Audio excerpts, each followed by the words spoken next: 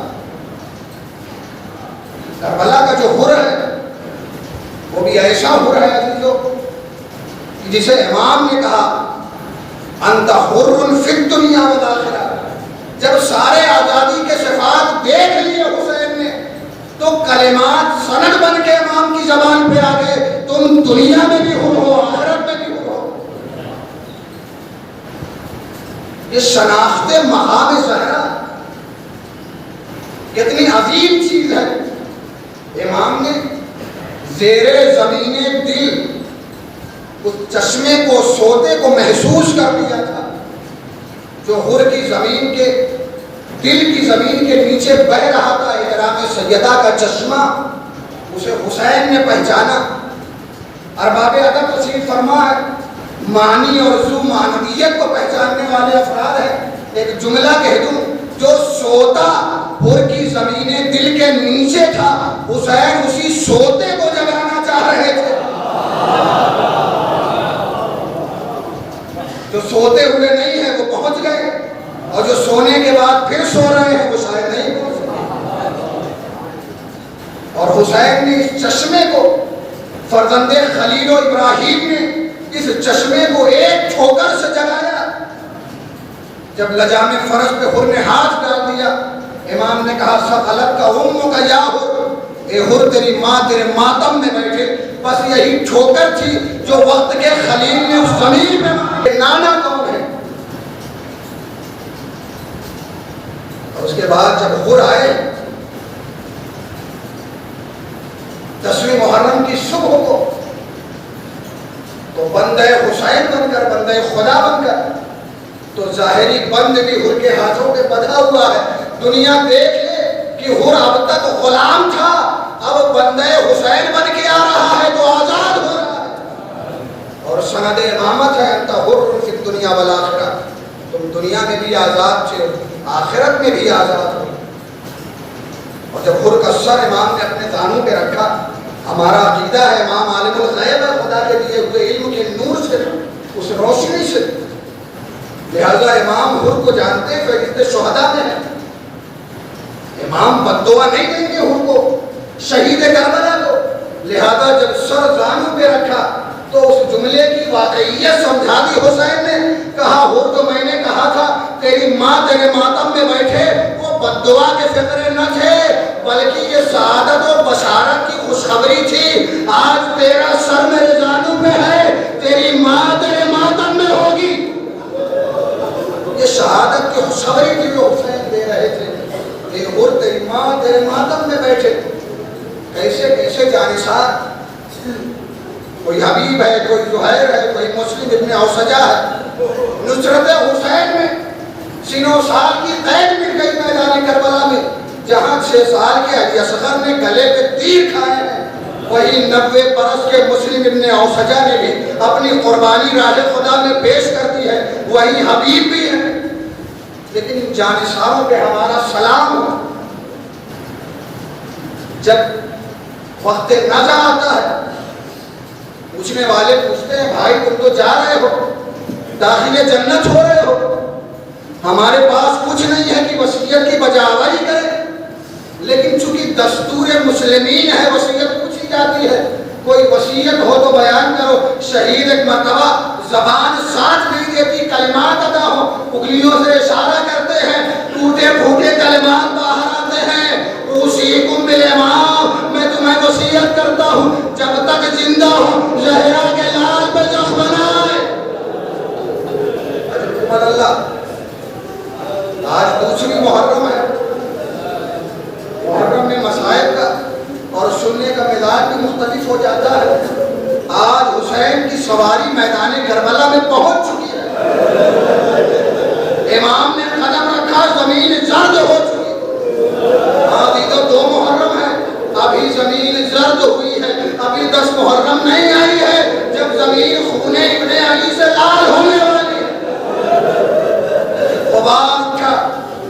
زینب پہ آیا بھیا یہ زمین بڑی مقام کرب معلوم ہوتی ہے، بھیا یہ زمین مقام بلا معلوم ہوتی ہے۔ امام نے کہا اے بہن ذرا اس خواب کو سونگ کر تو دیکھو۔ امام نے خواب بہن کو سنائی، بہن نے کہا اے میرے بھائی ارے اس خواب کو دور کرو، اس خواب سے آپ کے خون کی بو آ رہی۔ کیسے کیسے حسین مخدرات عصمت کی ذہن سازی کر رہے ہیں، کبھی خواب سنائی جا رہی ہے، کبھی اشعار کے ذریعے شہادت کی خبر دی جا رہی ہے، تاکہ زینب کے اندر وہ جگر پیدا ہو جائے کہ بھائی کو ذبح ہوتے ہوئے اپنی آنکھوں سے دیکھ سکے۔ ارے یہی تو عزاداروں کے رونے کا مقام ہے۔ جب مدینے میں زینب بھائی کے ہمراہ آ رہی تھی، عبداللہ ابن جعفر سے جملہ کہا تھا اے میرے والی و وارث اگر آپ کہیں گے زینب مدینے میں رک جائے گی، لیکن اے میرے سردار زینب بھائی کے بغیر جی نہ پائے گی۔ وہی زینب ہے 40 قدموں کے فاصلے سے حسین کا کٹتا ہوا سر دیکھ رہی۔ زینب کا رشتہ جان و تن برقرار ہے۔ زینب کیونکہ نیزہ میں بھائی کا سر دیکھتی رہی، انہیں پرواز نہیں کیا ماجرا کیا ہے۔ ارے حسین نے ذمہ داریاں جو زینب کے کاندھوں پہ ڈال دی، وہ ذمہ داریاں زینب کو مرنے نہیں دیتی۔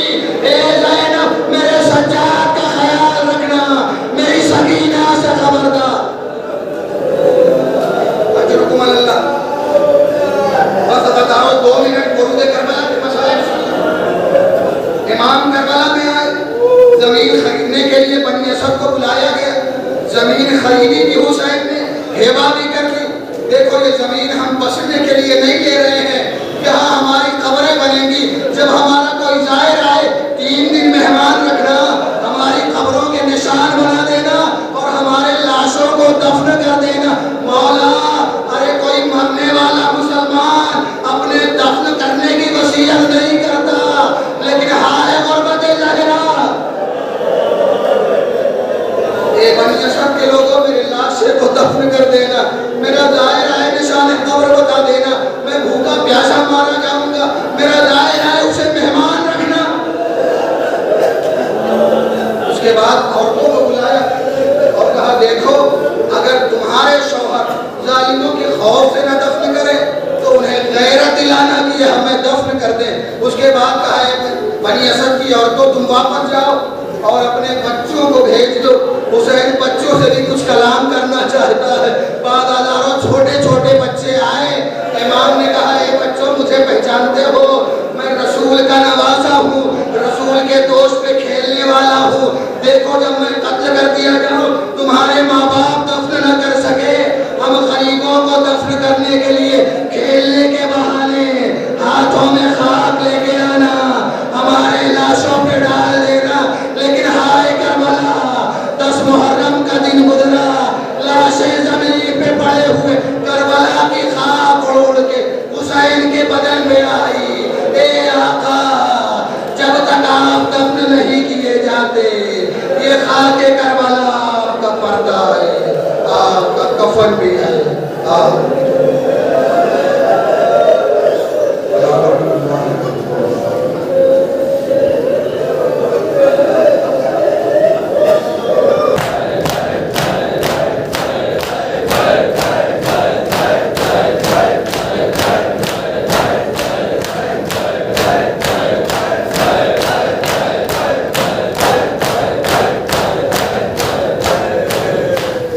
السلام علیکم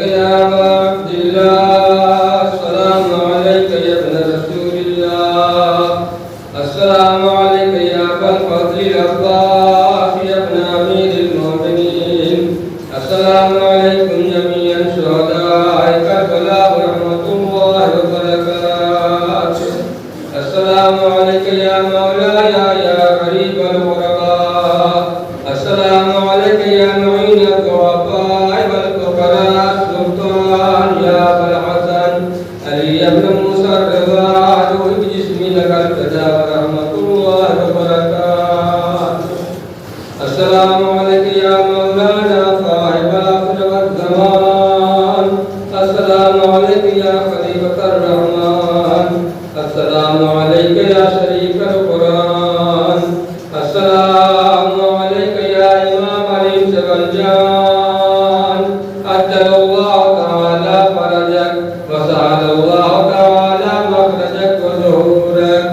وجعلنا